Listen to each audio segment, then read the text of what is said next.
Okay, timelines in Georgia workers' compensation, which make no sense. The employer and insurer theoretically have 21 days to investigate the claim. They can provide medical treatment while they investigate the claim, but they don't have to pay weekly benefits if you are taken off work or put on light duty and they don't have light duty. There's also a 7-day waiting period if you're taken off work, put on light duty, and they don't have light duty. So you have to wait 7 days before you start getting payments.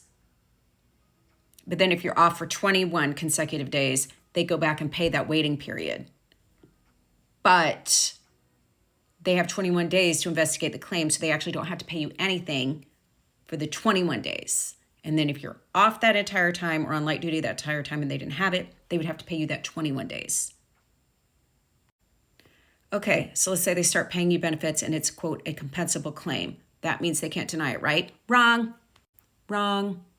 It could still be denied or controverted, as they call it, because just have to be convoluted, I guess, within 60 days of the due date of the first payment. So 60 days plus 21 to investigate the claim, and that what we do is 81 days. So you could still get some benefits. You could be trucking along thinking everything's cool. If still within 81 days, they could still deny the claim. Controvert. Had that happen recently. Okay, after that, can they deny the claim? Controvert. Yes, they can. I mean, theoretically, they can do whatever they want, and the consequence is assessed attorney's fees, but they don't get a lot of fees, and they don't really care a lot, so they can kind of do what they want depending on how risk averse they are. But theoretically, after that 81 days, if they're paying benefits, they could controvert or deny the claim based on newly discovered evidence. And we rely on a case, Georgia Power versus Penson, for that, regarding what constitutes newly discovered evidence. Cannot just be cumulative or impeaching.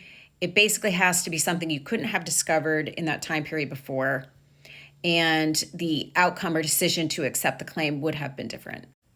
When I did defense work, I actually tried a case on this and won, but a lot of the focus was, could they have gotten this information sooner, the employer or insurer?